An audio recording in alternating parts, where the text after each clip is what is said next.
enormous wealth disparity and instead make a show called Shine My Shoes, Fuckface. Come on. This is America, where the top 400 people have more money than the bottom 150 million combined. If ABC can make a show where millionaires give their money to poor people, Animal Planet can make a show where pigs grow wings and fly out of Donald Trump's ass. Am I supposed to be on there? America's rich aren't giving you money, they're taking your money. Between the years 1980 and 2005, 80% of all new income generated in this country went to the richest 1%. Let me put that in terms that even you fat-ass teabagger can understand. Say 100 Americans get together and order 100-slice pizza. The pizza arrives, they open the box, and the first guy takes 80 slices. And if someone suggests, why don't you just take 79 slices, that's socialism! I know, it's just a TV show. But it does reinforce the stupid idea people have that rich people would love us and share with us if only they got to walk a mile in our cheap plastic shoes. But they're the reason the shoe factory moved to China. We have this fantasy that our interests and the interests of the super rich are the same. Like somehow the rich will eventually get so full that they'll explode. And the candy will rain down on the rest of us. Like there's some kind of piñata of benevolence. But here's the thing about a piñata. It doesn't open on its own. You have to beat it with a stick. The rich do a lot of good. And what I'm saying, Bill, is that they don't need to be vilified the way they are in America today. This is Wall Street, bitch. You don't belong here. I'm your greatest fan. The shit that you wish you could be, but it took 2 weeks to get here. Is it starting to make sense? Is it starting to come? Our financial market actively rewards being a giant cunt, like a radioactive Ann Coulter who's grown to Godzilla proportions. Does that not freak anyone out? Pfizer sales reps promoted it illegally for surgical pain in higher doses, uses the FDA had rejected due to safety concerns. Doctors responded. Instead of prescribing, say, ibuprofen at pennies a pill, they prescribed Bextra at nearly $3 a pill. Sales were very good. You might have heard of the Yes Men. They do social activism pranks on corporations. For example, last week they announced that General Electric, which uses loopholes to avoid taxes, was going to give back the $3.2 billion in refunds it got from the government. For another time, they told the media that Dow Chemical would finally be paying the victims of a massive chemical spill millions of dollars in restitution. Or another time, they announced that director Michael Bay would be giving us all 2 hours of our lives back. So after these hoaxes, the corporations have to come out and go, oh, actually, that good thing you heard about? Yeah, we're totally not doing that. No, not at all. Now here's the interesting part. During the half hour when everyone thinks the hoax is true, the company's stock tumbles like crazy. GE lost billions, Dow lost billions. This means we've created a system where companies get massively punished for doing good things for humanity. So if a corporation announces it will hostily take over a 50-year-old locally owned company and fire all the employees, it's given the financial equivalent of a high five and a reach around. If, on the other hand, it announces it will give free AIDS medication to the dying people of Ghana, then Wall Street knocks it unconscious and draws the word queer on its forehead. In this grainy seminar video posted on the file sharing site YouTube, a Pittsburgh law firm on how to use loopholes to ensure foreign workers can get the jobs instead of Americans. And our goal is clearly not to find a qualified and interested U.S. worker. Here's the thing, if Wall Street weren't around yet, would you create it to be this way? Would you say, let's make a financial system wherein companies are rewarded for being piping hot douche holes, and if one of them does something good for humanity, we'll treat that with suspicion. You announced you're gonna pay the victims of a horrific oil spill? What are you, Sean Penn? You're a multinational. You can't go around caring about people. Could you imagine if every company did that? The whole system would break down. People would have food and clean water. There'd be fewer wars, death, and hardship. What kind of world would that be? Not one I want my trust fund babies to grow up in.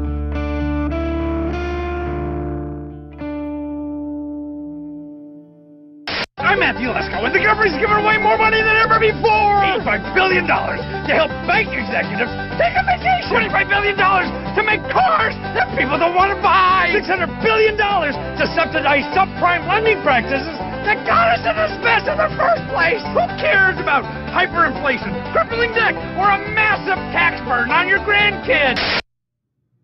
Jack Abramoff may be the most notorious and crooked lobbyist of our time. He was at the center of a massive scandal of brazen corruption and influence peddling. As a Republican lobbyist starting in the mid-1990s, he became a master at showering gifts on lawmakers in return for their votes on legislation and tax breaks favorable to his clients. He was so good at it, he took home $20 million a year.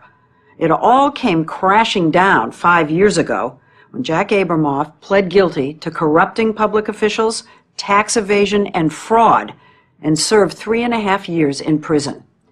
Today, he's a symbol of how money corrupts Washington. In our interview tonight, he opens up his playbook for the first time and explains exactly how he used his clients' money to buy powerful friends and influence legislation. I was actually thinking of writing a book, The Idiot's Guide to Buying a Congressman, as a way to put this all down. But first, I think most congressmen don't feel they're being bought. Most congressmen, I think, can, in their own mind, justify the system, rationalize. Yeah. And by the way, we wanted as lobbyists for them to feel that way. Abramoff would provide freebies and gifts, looking for favors for his clients in return. He'd lavish certain congressmen and senators with access to private jets and junkets to the world's great golf destinations like St. Andrews in Scotland, free meals at his own upscale Washington restaurant, and access to the best tickets to all the area's sporting events, including 2 skyboxes at Washington Redskins games. I spent over $1 million a year on tickets to sporting events and concerts and whatnot at all the venues. $1 million? Yeah, yeah. For the best seats? The best seats. But the best way to get a congressional office to do his bidding, he says, was to offer a staffer a job that could triple his salary. When we would become friendly with an office and they were important to us, and the chief of staff was a competent person, I would say, or my staff would say to him or her at some point, you know, when you're done working on the Hill, we'd very much like you to consider coming to work for us. Now, the moment I said that to them, or any of our staff said that to them, that was it. We owned them. You're asking me to trust the top 0.1% of wage earners and the politicians that they outright purchase with stewardship of the economy. You're asking me to trust them to run the economy in such a way that not only benefits them, but benefits me and everyone else besides. How many congressional offices did you actually own? We probably had very strong influence in 100 offices at a time. Come on. No. 100 offices? In those days, I would view that as a failure, because at least 335 offices that we didn't. When Barack Obama and I were literally sitting at a desk in a high-rise in Chicago, beginning to plan how we would try to get this economy out of a ditch, literally, the first guy I called was John Corzine.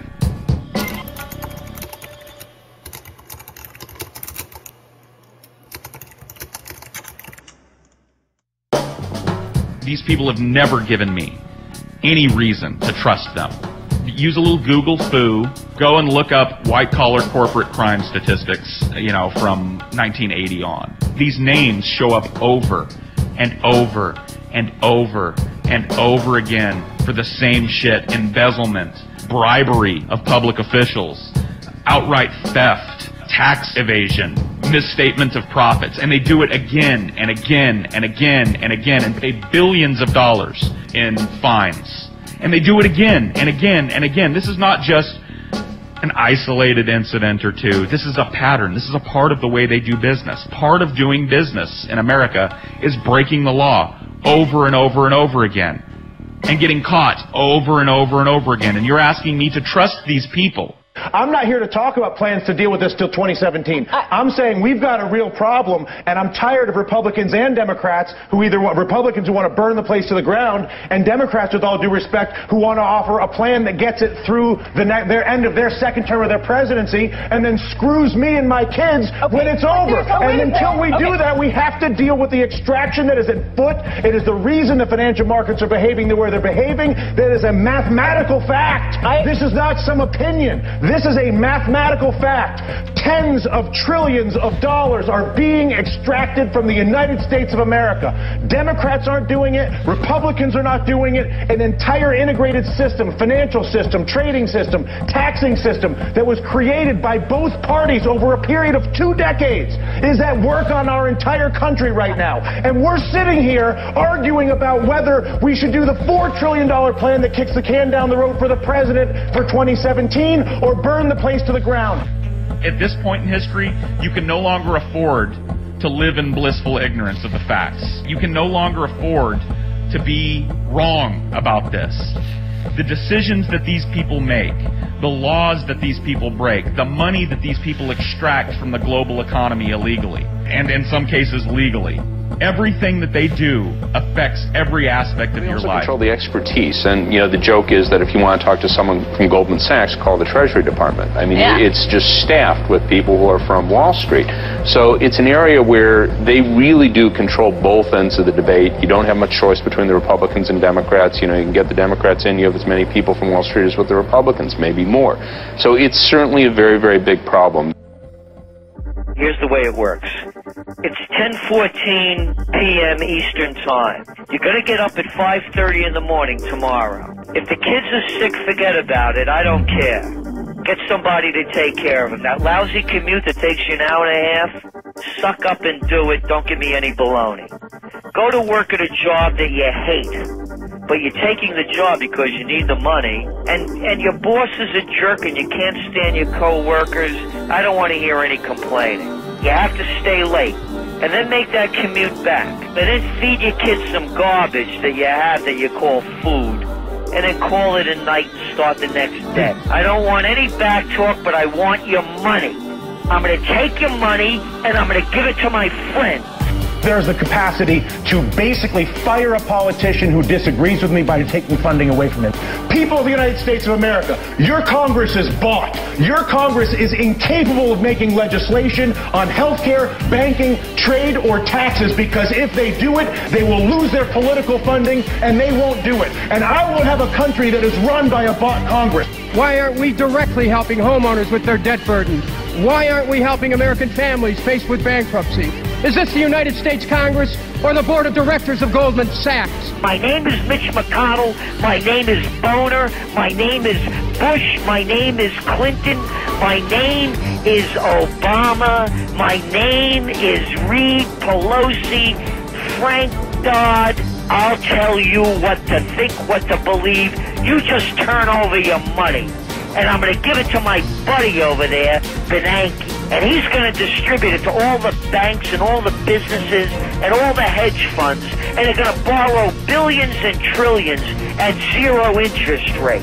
And if you don't like it, I'm going to get the goon squad after.